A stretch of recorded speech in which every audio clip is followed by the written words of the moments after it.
Desalcemos nuestro canto con viva emoción y del mundo a la paz ostentemos nuestro invicto glorioso pendón.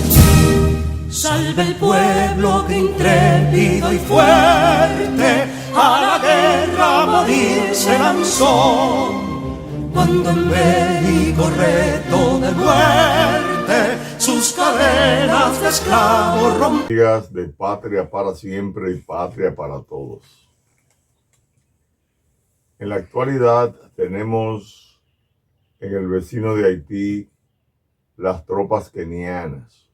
Ya tienen ellos 600 kenianos que de alguna manera ya han comenzado a ser desplegados para tener algunos contactos con las bandas. Entendemos nosotros que eso va a ir creciendo, los choques que se van a ir dando en la medida en que vayan llegando más tropas kenianas y de otros países que están comprometidos a colaborar militarmente con mejorar la seguridad social y política, así como también mejorar la situación económica finalmente del pueblo haitiano, para lo que se ha creado un consejo presidencial para la transferencia de la crisis de Haití hacia una democracia.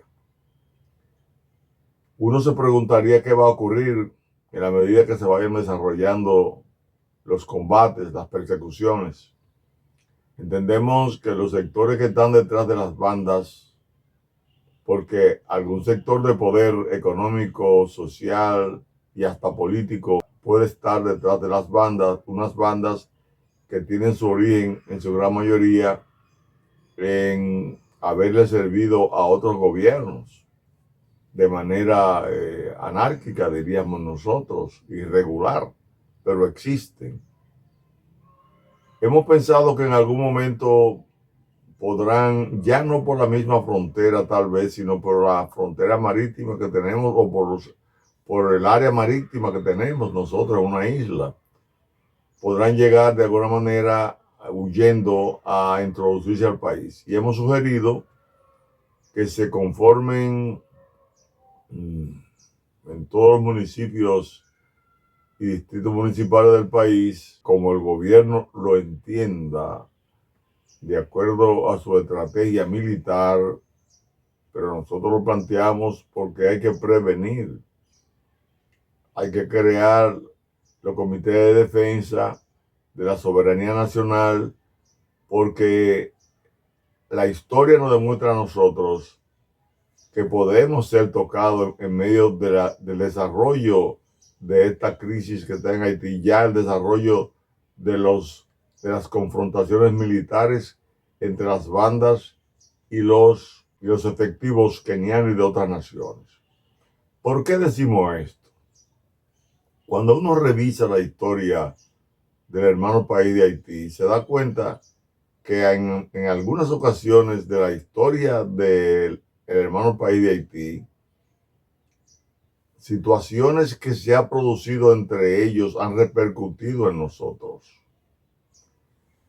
Para ejemplo, le vamos a poner los primeros 14 años que se dieron de 1790 a 1804. Esos 14 años marcaron la desgracia que hoy tiene el pueblo haitiano. Desde ese momento, desde que llegó el 1 de enero de 1804, Haití ha vivido una desgracia social, económica y política que es la que ha llevado a tener hoy, a 220 años de la independencia, una situación como la que se está dando. Cualquiera no puede entender eso, pero si vemos la forma anárquica, las situaciones difíciles que se presentaron aquí entre países grandes que confluyeron en una lucha en esta isla como consecuencia del desarrollo económico que tuvo esa parte de la isla que es Haití. Todos sabemos y ya hemos dicho que hasta la década de 1660 la Isla Tortuga estuvo en poder de los españoles, pero a partir de la invasión de Peña y Venable de 1655, las autoridades españolas en la isla determinaron dejar sin militares, sin tropas, a la Isla Tortuga, que luego fue ocupada por franceses, y que finalmente esos franceses se establecieron en la parte occidental, y que al ellos crear ingenios para hacer competencia en la demanda de azúcar que había en Europa, conjuntamente con un monopolio que tenía Inglaterra en ese momento, al comenzar por ahí por el 1716 a tener molinos para moler el azúcar, y fueron desarrollando ingenios, y Francia llegó a producir con un 20% menos que Inglaterra, lo que le permitió ganar mercado europeo y posteriormente ganar el mercado de la colonia norteamericana, que al independizarse el 4 de julio de 1776 de Inglaterra, terminó comprándole el azúcar a Francia, la que producía aquí en lo que es hoy Haití. Eso se produce exactamente por ahí por el 1783, que es el momento donde termina la guerra de independencia norteamericana. Y los exportadores de azúcar y productores en Haití desplazaron a la azúcar a los ingleses, porque como se habían independizado, buscaron a los franceses como proveedores en la compra de azúcar. Eso coincide entonces con la Revolución Francesa. La Revolución de Estados Unidos y la Revolución Francesa, en términos de la producción y venta del azúcar, desplaza a Inglaterra.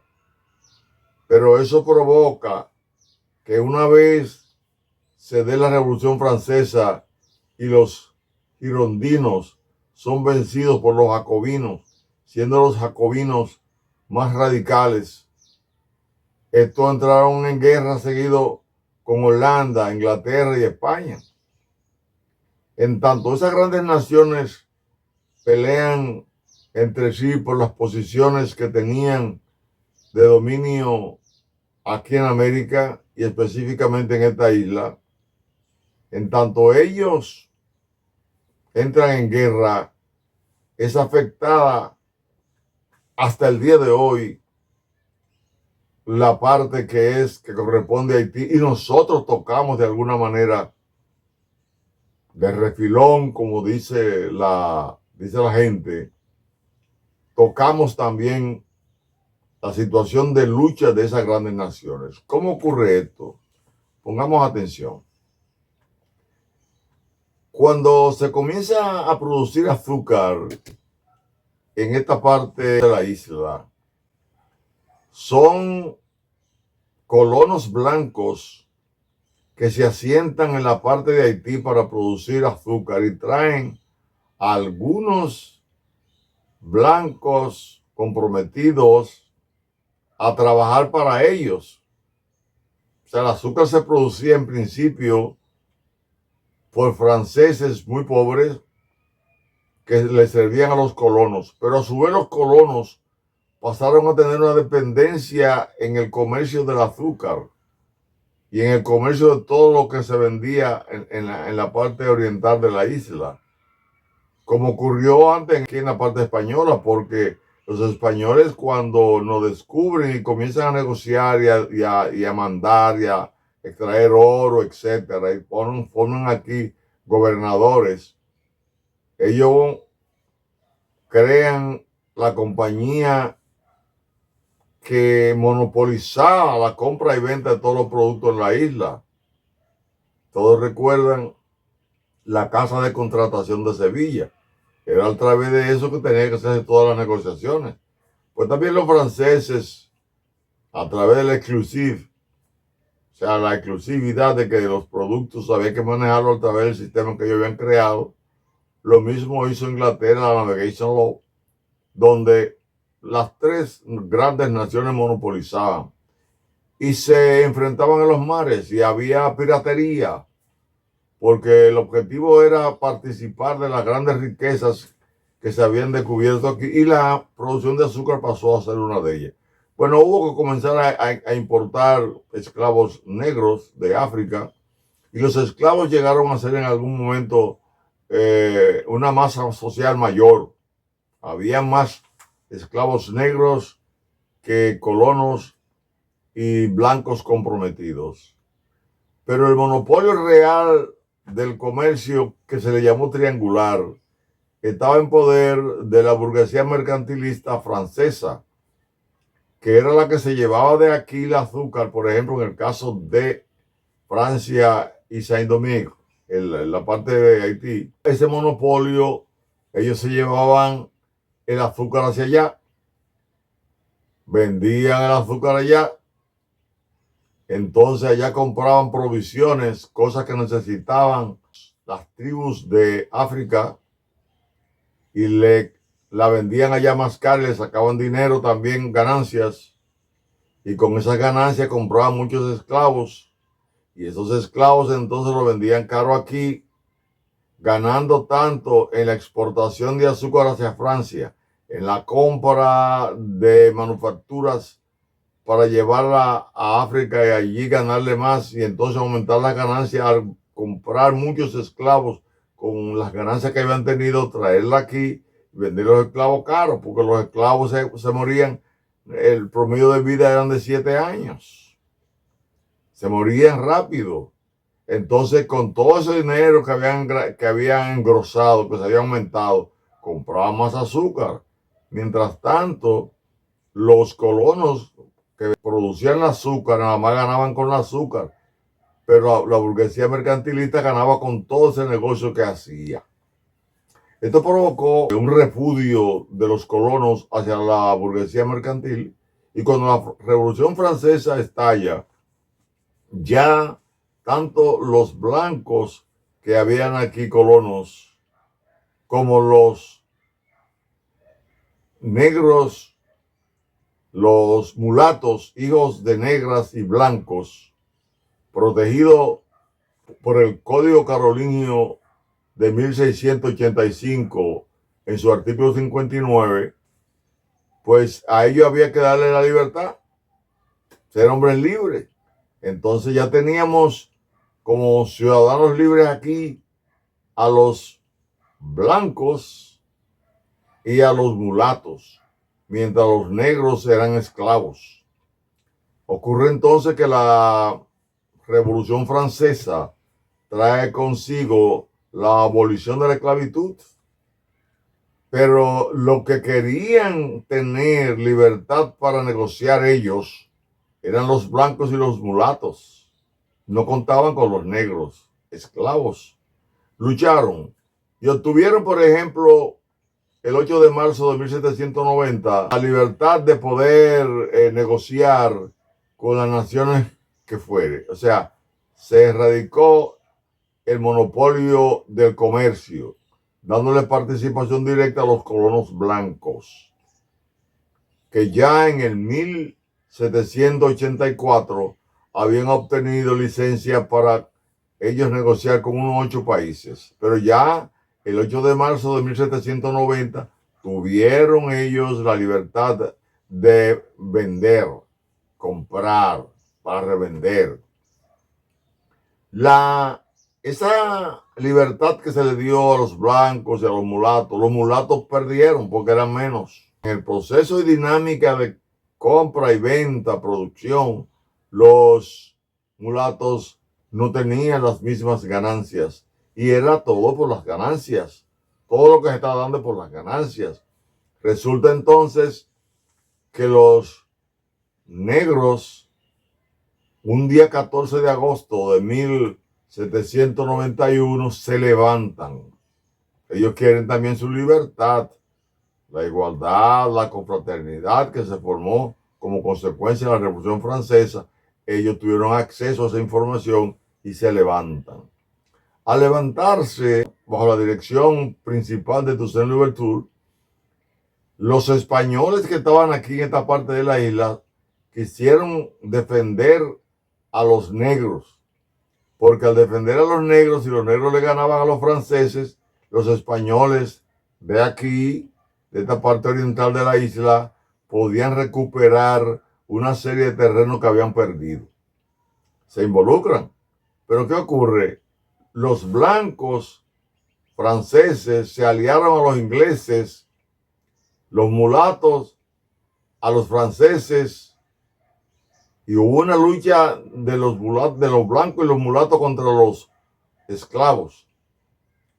Cuando Francia ve que el empuje de los negros esclavos le concede entonces la abolición de la esclavitud del 29 de agosto de 1793. Ahí Toussaint Louverture abandona la lucha que tenía conjunta con los españoles de esta parte de la isla y se alía a Francia. Al aliarse a Francia y Francia haber ocupado España y llegar entonces los españoles y los franceses al Tratado de Basilea del 22 de julio de 1795, al llegar a ese acuerdo donde para los franceses salir de España le cedieron la parte oriental de la isla, es decir, la parte que somos nosotros, a lo que se opuso Inglaterra apelando al Tratado de Utrecht, se opuso y también quiso llegar aquí a la isla, a la parte oriental, antes de que los franceses lo ocuparan. Y llegaron las tropas de General Maitland hasta San Juan y Neiva, ya venían ocupando, pero las tropas de los esclavos unidos a los franceses terminan venciendo a los ingleses. Los españoles terminan retirándose. Se alían entonces los mulatos a los esclavos ya libertos. Por ejemplo, General Rigaud tenía la representación de los mulatos y Toussaint de los esclavos.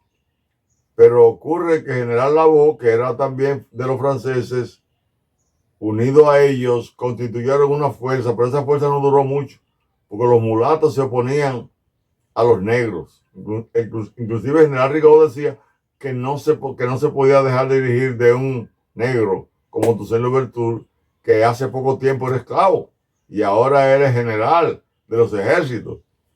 ¿Qué hace? Que estalla una guerra civil, 1799, que ganan los esclavos porque era mayoría.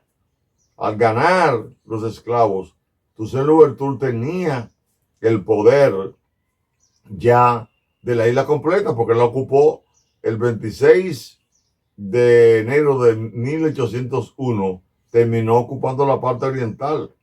Ya era completa, la tenía, pero Napoleón no quería que Toussaint Louverture ocupara la isla porque él tenía la idea de que Haití volviera a ser esclava. Y en función de eso, Napoleón envía el 29 de enero de 1802 unas tropas de más de 58,000 soldados que vinieron a luchar para que los haitianos volvieran a ser esclavos, para que la colonia haitiana produjera como antes, que era la colonia que más producía en el mundo, en el momento en que Napoleón quería expandir el resultado de la Revolución Francesa, el republicanismo, contra las monarquías. Llegó aquí y al llegar los esclavos libertos ya se fueron a una guerra contra las tropas francesas y la vencieron, terminando el 1 de enero de 1804 siendo libre después de haber matado a todos los blancos que pudieron, de haber quemado todos los medios de producción que había, lo que anunciaba una ruina para ese país. Es decir, todos esos hechos transcurridos en esos 14 años dieron como consecuencia el surgimiento de la primera colonia independiente de América Latina, o sea, después de los Estados Unidos, que fue en el 4 de julio de 1776.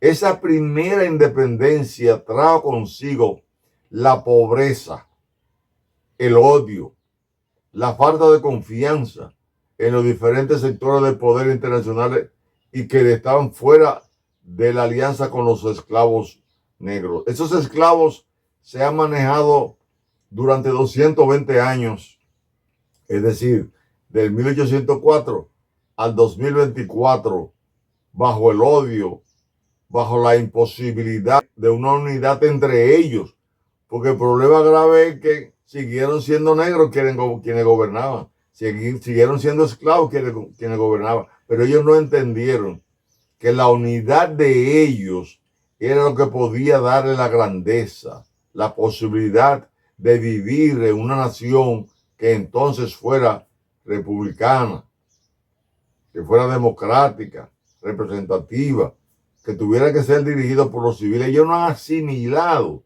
realmente la concepción de gobierno que ha habido en muchas naciones del mundo, incluyendo a nosotros. Por lo que nosotros nos hemos desarrollado en la dirección del republicanismo, de la democracia representativa. A pesar de todos los problemas que hemos tenido, hemos avanzado a nivel de que hoy esta es una nación que tiene más de 10 millones de visitas de turistas, que tiene una diáspora que alimenta a su país, que tiene un crecimiento de la inversión extranjera, que hemos pasado ya de ser un país de un caudillismo militar a una democracia representativa con vestigios de caudillo que pueden cesar a partir inclusive de las próximas reformas que se están implementando para darnos un gran cambio hacia un Estado social y democrático de derecho. En tanto eso ocurre, nosotros tenemos que cuidar el país, que a pesar de los pesares hemos desarrollado a fuego y sangre en una dirección que mira hacia la paz, que mira hacia el desarrollo para todos. Nosotros tenemos que defender lo que hemos logrado al lado de un país que ha vivido anarquizado. Llamamos la atención de la Fundación de Militares y Combatientes Constitucionalistas de 1965 a las autoridades y a todo el país. Autoridades, no solamente al Poder Ejecutivo.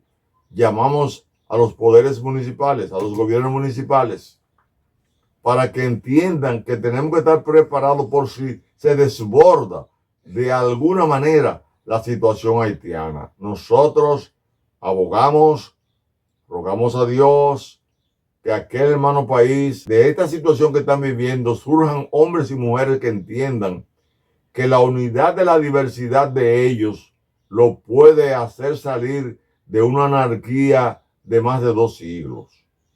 Que hayan hombres y mujeres pensantes y decididos a vivir en paz, para que puedan explotar la riqueza que también ellos tienen, para que puedan reforestar su país. Nosotros apelamos al mandato de la ley, de la Constitución, de la Carta de las Naciones Unidas, para que inclusive la ONU, que ha venido agitando para crear una situación de confrontación, no lo haga. Porque son intereses que hay que quieren que en algún momento la isla sea invadida. Así como está anarquizada hoy, sea anarquizada en toda la extensión de los más de 70,000 kilómetros cuadrados. Nosotros abogamos para que entendamos que la conciencia nuestra tiene que estar dirigida a defender lo que hemos logrado y que ellos avancen hacia el logro de nosotros. Y que en algún momento las tropas que están allí para lograr la unidad, la seguridad, si se quiere, disminuir la anarquía, el día que se vayan, puedan dejar un gobierno que tenga sectores haitianos que sean capaces de respaldar la libertad que ellos merecen para obtener el desarrollo social político y económico que debe tener como otras grandes naciones y pequeñas naciones del mundo.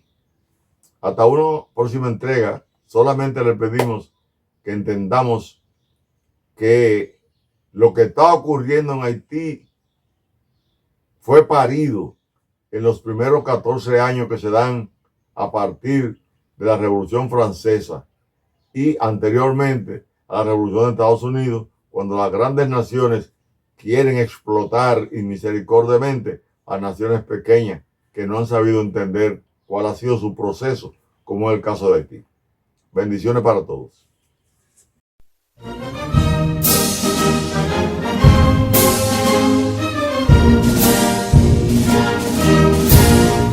Quisqueyanos valientes alcemos nuestro canto con viva emoción, y del mundo a la paz ostentemos nuestro invicto glorioso pendón. Salve el pueblo que intrépido y fuerte a la guerra a morir se lanzó, cuando en bélico reto de muerte sus cadenas de esclavos rompió.